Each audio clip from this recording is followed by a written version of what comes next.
Hello friends, welcome back to my channel study corner. Friends, हमारी current की ये class है। डेली की तरह हम सुबह सबसे पहला वीडियो जो रहता है वो करंट पर रहता है। करंट अफेयर इसकी क्लास बेहद ही इम्पॉर्टेंट होती है। अगर आप UP TET, C TET, super TET, KVS, SSC, railway, bank या कोई भी किसी भी एग्ज़ाम में बैठने वाले होंगे, उन सभी में लगभग आपको करंट अफेयर की क्लास देखने को मिलेगी। यूपी टेट में तो नहीं, लेकिन सुपर टेट में, केवीएस में, डीएसएसएसबी में और UPSC, UP triple SC, bank, railway, इन सभी फील्ड में आपको करंट अफेयर के मैक्सिमम क्वेश्चन एग्जाम में देखने को मिल जाएंगे। इस वजह से हमारी करंट की क्लास बेहद ही इम्पॉर्टेंट हो जाती है। हर पॉइंट इसका आपके एग्ज़ाम के पॉइंट ऑफ व्यू से बनाया जाता है। वही क्वेश्चंस इसमें डाले जाते हैं जहां से मैक्सिमम क्वेश्चन एग्जाम में मिल जाएं आपको।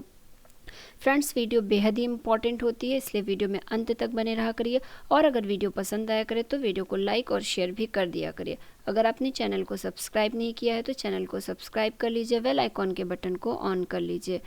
हमारा आज का जो सबसे पहला क्वेश्चन है करंट का, 3 सितंबर 2020 के करंट को आज हम डिस्कस करते हैं। तो सबसे पहला क्वेश्चन आज का जो है वो यही है कि हाल ही में, अभी यहाँ पर डॉक्टर होगा, ये गलत प्रिंट हो गया है, इसे ध्यान रखिएगा। हाल ही में डॉक्टर एस पद्मावती का निधन हुआ, वह कौन थी? तो अभी हाल ही में डॉक्टर एस पद्मावती का निधन हुआ, वह एक कार्डियोलॉजिस्ट थी, ये आपको ध्यान रखना होगा। डॉक्टर एस पद्मावती कौन थी? यह एक कार्डियोलॉजिस्ट थी। इनका नाम इम्पॉर्टेंट क्यों हो जाता है? यह भारत की पहली कार्डियोलॉजिस्ट महिला थी, तो ये ध्यान रखिएगा। और इनका एक उपनाम की संज्ञा दी गई है, इन्हें गॉड मदर ऑफ कार्डियोलॉजिस्ट भी कहा जाता है।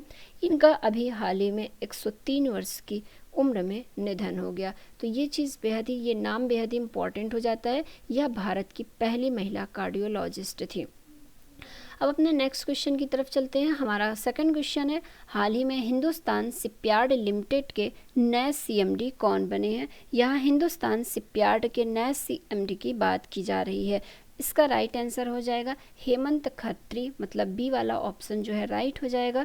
हेमंत खत्री को हिंदुस्तान शिपयार्ड लिमिटेड के नए सीएमडी के पद पर रखा गया है, इनको नियुक्त किया गया है नए सीएमडी के पद पर। बात हो रही है हिंदुस्तान शिपयार्ड लिमिटेड की, तो हिंदुस्तान शिपयार्ड लिमिटेड से रिलेटेड कुछ एक दो पॉइंट जान लीजिए। जैसे कि इसकी स्थापना की बात की जाए तो हिंदुस्तान शिपयार्ड लिमिटेड की स्थापना 22 जून 1941 को हुई थी। हिंदुस्तान शिपयार्ड लिमिटेड के हेडक्वार्टर की बात कर ली जाए तो आंध्र प्रदेश के विशाखापत्तनम में इसका हेड क्वार्टर है, ये भी आप ध्यान रखिएगा। अब अपने नेक्स्ट क्वेश्चन की तरफ चलते हैं। इस क्वेश्चन से इतने ही पॉइंट बन सकते थे। नेक्स्ट क्वेश्चन है, हाल ही में किस राज्य ने प्रत्येक जिले में बिजली चोरी विरोधी पुलिस स्टेशन स्थापित करने का निर्णय लिया है? तो ये भी काफ़ी इम्पोर्टेंट क्वेश्चन है। अभी हाल ही में उत्तर प्रदेश की सरकार ने प्रत्येक जिले में बिजली चोरी विरोधी पुलिस स्टेशन स्थापित करने का निर्णय लिया है। ऐसा इसलिए लिया गया है ताकि हर जगह पर जो बिजली से रिलेटेड चोरी हो रही है, बिजली से रिलेटेड कोई भी धांधली हो रही है, तो उस पर अंकुश लगाया जा सके, उस पर रोक लगाया जा सके, निगरानी की जा सके। इसीलिए उत्तर प्रदेश सरकार ने प्रत्येक ज़िले में बिजली चोरी विरोधी पुलिस स्टेशन स्थापित करने का निर्णय लिया है। अब बात हो रही है उत्तर प्रदेश की, तो उत्तर प्रदेश से रिलेटेड कुछ इंपॉर्टेंट फैक्ट्स आप जान लीजिए। जैसे कि उत्तर प्रदेश की राजधानी की बात की जाए तो लखनऊ उत्तर प्रदेश की राजधानी है। उत्तर प्रदेश के प्रेजेंट में सीएम की बात कर ली जाए तो योगी आदित्यनाथ जी उत्तर प्रदेश के वर्तमान में सीएम है। उत्तर प्रदेश के गवर्नर आनंदीबेन पटेल उत्तर प्रदेश की वर्तमान में गवर्नर है। उत्तर प्रदेश के राष्ट्रीय पशु की बात की जाए तो बारहसिंघा उत्तर प्रदेश का राष्ट्रीय पशु है। उत्तर प्रदेश के राष्ट्रीय पक्षी की बात कर ली जाए तो सारस या क्रोच उत्तर प्रदेश का राष्ट्रीय पक्षी है। उत्तर प्रदेश के राष्ट्रीय पुष्प की बात की जाए तो पलाश उत्तर प्रदेश का राष्ट्रीय पुष्प है। ये पॉइंट हम अपने कल के वीडियो में भी डिस्कस किए थे। अब उत्तर प्रदेश से रिलेटेड एक दो चीज़ें और जान लीजिए। जैसे कि अभी हाल ही में हर्बल रोड प्रोजेक्ट की शुरुआत उत्तर प्रदेश में की गई है। हर्बल रोड प्रोजेक्ट, इस प्रोजेक्ट का उद्देश्य क्या है? तो यह 800 किलोमीटर रोड के दोनों तरफ पेड़ों को लगाया जाएगा, 800 किलोमीटर एरिया तक। तो ये है हर्बल रोड प्रोजेक्ट। उसके बाद उत्तर प्रदेश में नवीन रोजगार क्षेत्रीय योजना की भी शुरुआत अभी हाल ही में की गई है। कल के ही करंट में हमने पढ़ा था कि उत्तर प्रदेश में मनरेगा के तहत भारत के में सर्वाधिक रोजगार दिया जाता है। मनरेगा के तहत सर्वाधिक रोजगार उत्तर प्रदेश में दिया जा रहा है। 18% पूरे देश का रोजगार मनरेगा के तहत उत्तर प्रदेश में दिया जा रहा है। उत्तर प्रदेश में नेशनल पार्क 2 हैं, बेहद ही इम्पॉर्टेंट है, जो कि एग्ज़ाम में बनता है। दुधवा नेशनल पार्क और चंद्रप्रभा नेशनल पार्क, इन दोनों नेशनल पार्क का संबंध उत्तर प्रदेश से है। उत्तर प्रदेश में एक टाइगर रिजर्व भी है, ये भी ध्यान रखिएगा। पीलीभीत टाइगर रिजर्व कहाँ पर है? यह उत्तर प्रदेश में है। इतने पॉइंट हमने इस क्वेश्चन से देखे। अब अपने नेक्स्ट क्वेश्चन पर आ जाते हैं। हमारा नेक्स्ट क्वेश्चन है, हाल ही में आई रिपोर्ट के अनुसार 2021 तक सबसे अधिक कर्ज का बोझ किस देश पर होगा? तो अभी एक मूडीज इन्वेस्टर सर्विस की रिपोर्ट आई है। इस रिपोर्ट के अनुसार कहा गया है कि 2021 तक सबसे अधिक कर्ज का बोझ हमारे अपने देश भारत पर होगा। तो इस रिपोर्ट जो कि मूडीज इन्वेस्टर की है, ये सर्विस की रिपोर्ट है, इसके अकॉर्डिंग भारत 2021 तक सबसे अधिक कर्ज वाला देश बन जाएगा, ये भी ध्यान रखिएगा। अब अपने नेक्स्ट क्वेश्चन की तरफ आते हैं। हमारा नेक्स्ट क्वेश्चन है, हाल ही में विश्व नारियल दिवस कब मनाया गया? तो कोई भी डे से रिलेटेड एग्ज़ाम जो भी क्वेश्चन होता है वो एग्ज़ाम के लिए इम्पॉर्टेंट होता है। 1 या 2 क्वेश्चन आप देख लेंगे, आपके एग्ज़ाम में डे से रिलेटेड मिल जाएगा। इसीलिए हमें हर मंथ का डे से रिलेटेड जो भी क्वेश्चन बनना है वो देखना ज़रूरी हो जाता है। तो यहाँ पर सितंबर की बात की जा रही है। विश्व नारियल दिवस कब मनाया गया? तो अभी 2 सितंबर को विश्व नारियल दिवस मनाया गया, ये ध्यान रखिएगा। नारियल के उत्पादकता को बढ़ाने के लिए विश्व नारियल दिवस प्रतिवर्ष 2 अगस्त को मनाया जाता है। यह मनाया किसके द्वारा जाता है? तो एशिया प्रशांत नारियल समुदाय के द्वारा विश्व नारियल दिवस मनाया जाता है।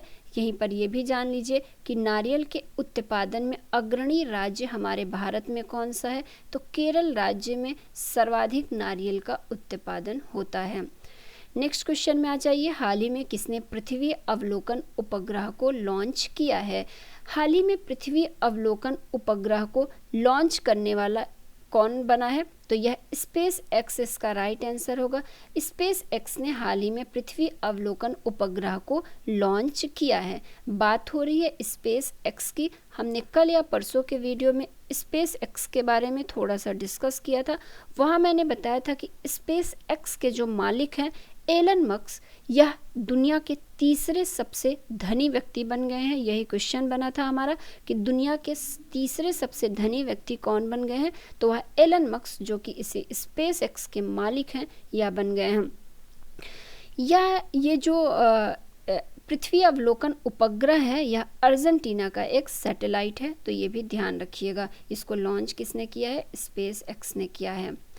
अब नेक्स्ट क्वेश्चन पे आते हैं। हाल ही में अमा शहर नामक मोबाइल ऐप किस सरकार ने लॉन्च किया है? तो ये अमा शहर नामक मोबाइल ऐप को उड़ीसा सरकार ने लॉन्च किया है, ध्यान रखिएगा। इसका राइट आंसर सी हो जाएगा। अमा शहर नामक मोबाइल ऐप को उड़ीसा सरकार के द्वारा लॉन्च किया गया है।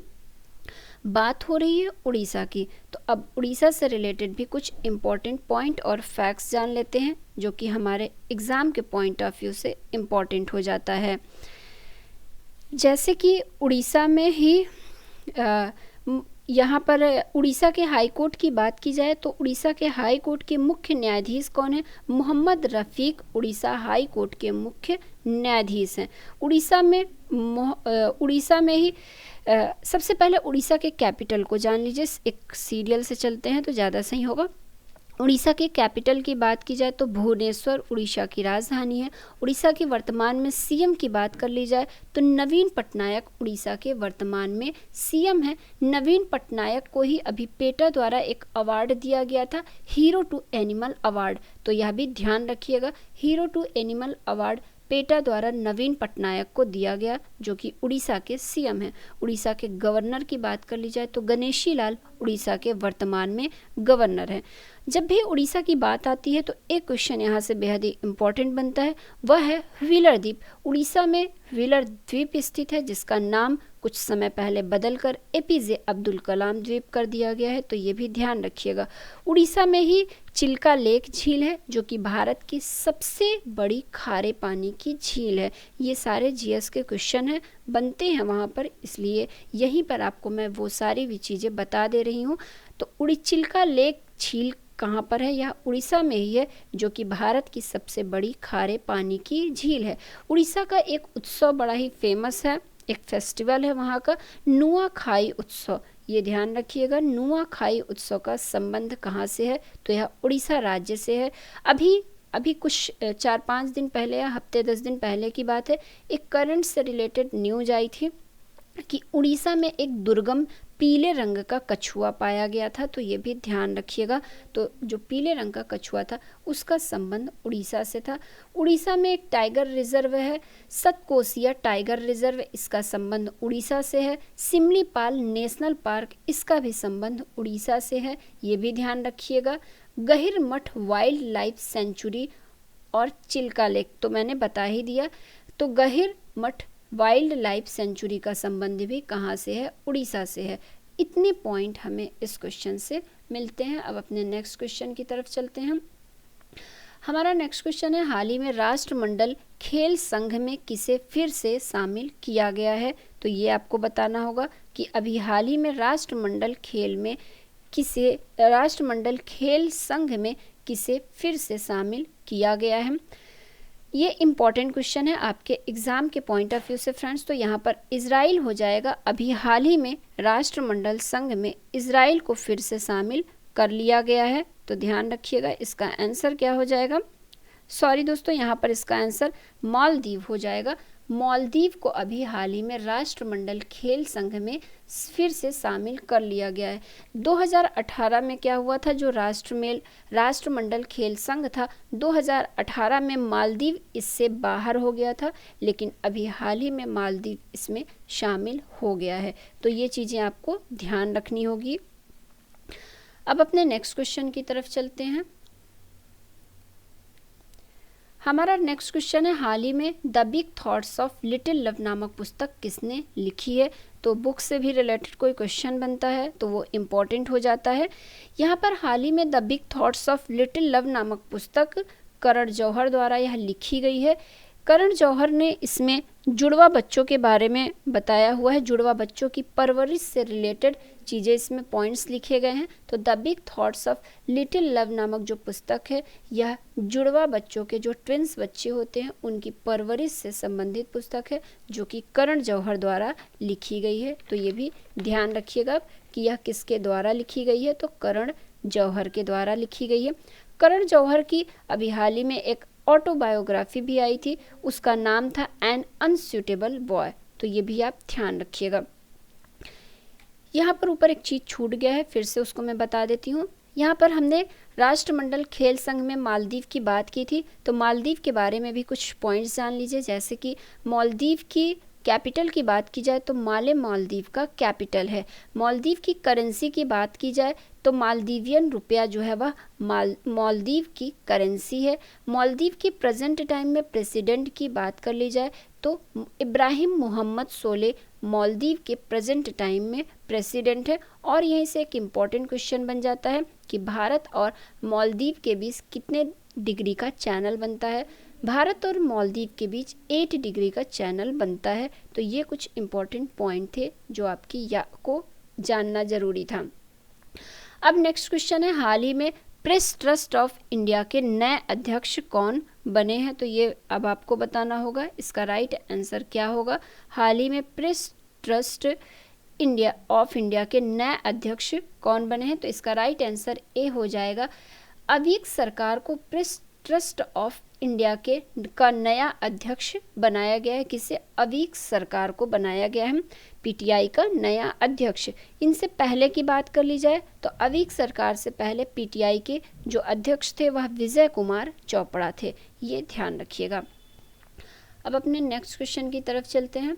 हमारा नेक्स्ट क्वेश्चन है, हाल ही में एक भारत श्रेष्ठ भारत कार्यक्रम के तहत उत्तराखंड को किस राज्य से जोड़ा गया है? तो एक भारत श्रेष्ठ भारत कार्यक्रम के तहत उत्तराखंड को किस राज्य से जोड़ा गया है? इसका राइट आंसर हो जाएगा कर्नाटक। उत्तराखंड को कर्नाटक राज्य से जोड़ा गया है एक भारत श्रेष्ठ भारत कार्यक्रम के तहत। अब ऐसा क्यों किया गया है, क्यों उत्तराखंड को कर्नाटक से जोड़ा गया है एक भारत श्रेष्ठ भारत कार्यक्रम के तहत? तो ऐसा इसलिए है, आपको पता होगा कि उत्तराखंड से चिपको आंदोलन हुआ था। चिपको आंदोलन का संबंध जो है वह उत्तराखंड में से हुआ है और कर्नाटक से ही बिल्कुल ऐसा ही मिलता जुलता एक आंदोलन हुआ था कर्नाटक के उत्तर कन्नड़ जिले में, जिसका नाम था अपिको आंदोलन। तो अपिको आंदोलन और चिपको आंदोलन दोनों का लक्ष्य, दोनों का उद्देश्य लगभग एक जैसा था। इस वजह से इस एक भारत श्रेष्ठ भारत के तहत कर्नाटक को उत्तराखंड से जोड़ा गया है या उत्तराखंड को कर्नाटक से जोड़ा गया है। अब बात हो रही है यहाँ पर उत्तराखंड की, तो उत्तराखंड से रिलेटेड कुछ इंपॉर्टेंट फैक्ट्स जान लीजिए। जैसे कि उत्तराखंड में सबसे पहले तो चिपको आंदोलन उत्तराखंड से संबंधित है। उत्तराखंड के कैपिटल की बात कर ली जाए तो देहरादून उत्तराखंड की राजधानी है। उत्तराखंड के सीएम की बात कर ली जाए तो वर्तमान में त्रिवेंद्र सिंह रावत उत्तराखंड के सीएम हैं। उत्तराखंड के गवर्नर की बात कर ली जाए तो बेबी रानी मौर्य उत्तराखंड की वर्तमान में गवर्नर हैं।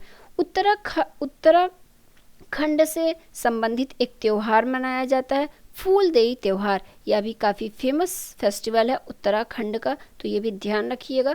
फूलदेई त्यौहार का संबंध किस राज्य से है, किस स्टेट से है, तो वह उत्तराखंड होगा। उत्तराखंड में ही आपको पता होगा कि जिम नेशनल पार्क स्थित है, जो कि भारत का सबसे पुराना, सबसे पहला नेशनल पार्क था, जिसे पहले हेली नेशनल पार्क के नाम से जाना जाता है। और बात कर ली जाए यहीं पर तो उत्तराखंड राज्य क्रिकेट टीम के कोच वर्तमान में कौन है? तो वसीम जाफर उत्तराखंड राज्य के वर्तमान में क्रिकेट कोच हैं।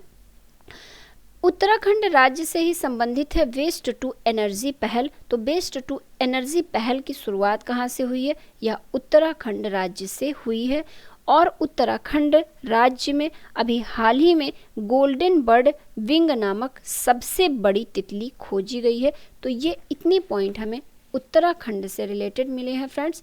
उत्तराखंड अब यहाँ पर है दूसरा क्या? कर्नाटक। कर्नाटक से रिलेटेड भी कुछ इंपॉर्टेंट पॉइंट जान लीजिए। वैसे हमने अपने कल के वीडियो में इसे डिस्कस किया था, लेकिन मैं एक बार फिर से एक्सप्लेन कर दे रही हूँ। कर्नाटक की कैपिटल की बात कर ली जाए तो बेंगलोर कर्नाटक की कैपिटल है। कर्नाटक के गवर्नर की बात की जाए तो वेजुभाई वाला कर्नाटक के वर्तमान में गवर्नर है। कर्नाटक के सीएम की बात कर ली जाए तो बीएस येदुरप्पा कर्नाटक के वर्तमान में सीएम है। कर्नाटक में एक नेशनल पार्क है, कुछ नेशनल पार्क हैं, एक नहीं सारे जान लेते हैं। कर्नाटक में Bandipur national park, Anshi national park, Nagarhole national park, Kudremukh national park, इन सभी का संबंध जो है वह कर्नाटक से है। तो ये चीज़ आपको ध्यान रखनी होगी। अब अपने हम नेक्स्ट क्वेश्चन पे आ जाते हैं, काफ़ी ज़्यादा डिस्कस हो गया।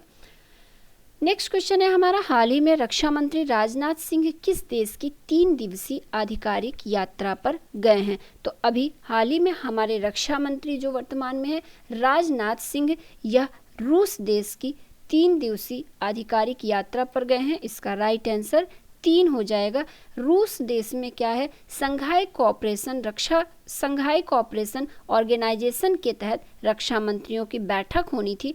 SCO जिसे शॉर्ट फॉर्म में कहते हैं, इसके तहत वहां पर रक्षा मंत्रियों की बैठक होनी थी। उसी में शामिल होने के लिए राजनाथ सिंह 3 दिवसीय यात्रा पर गए हैं रूस के। बात हो रही है SCO मतलब संघाई कोऑपरेशन ऑर्गेनाइजेशन की, हिंदी में कह लीजिए तो संघाई सहयोग संगठन। इसकी स्थापना की बात की जाए किसकी? SCO की। तो SCO की स्थापना कब हुई थी दोस्तों? SCO की स्थापना 2001 में हुई थी। SCO का हेडक्वार्टर कहाँ पर है? बीजिंग में SCO का हेडक्वार्टर है। तो फ्रेंड्स ये हमारी आज की करंट की क्लास रही। हर जितना पॉसिबल हो सका मैंने उतना एक्सप्लेन करने की कोशिश की। हर एक क्वेश्चन से आपको लगभग 10 से 12 क्वेश्चन बताने की मैंने कोशिश की है। उम्मीद करती हूँ वीडियो पसंद आया होगा। सबसे ज़्यादा इम्पॉर्टेंट है समझ में आना चाहिए, तो आई होप आपको वीडियो समझ में आया होगा।